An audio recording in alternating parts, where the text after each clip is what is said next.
Okay, so if I have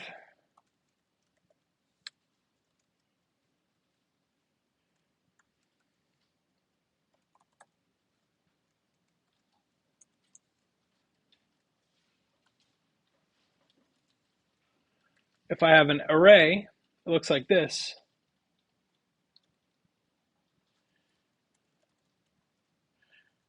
If I have a dictionary,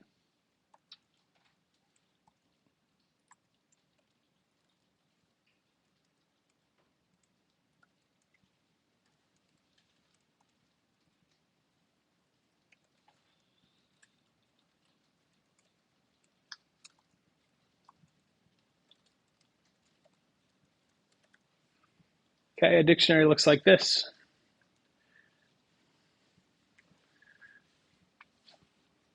So I'm creating a dictionary called dstudent, name, age, email. That is an integer. Everything else is a string.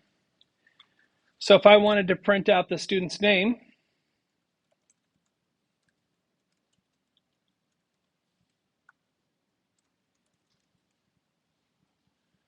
I'm going to print that, and it prints the name.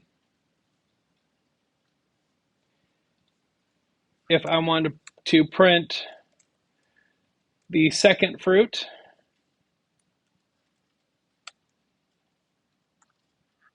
in the series, that would be index number 1. So it's going to print orange. Okay, so that is how we access or read from the different members of a list.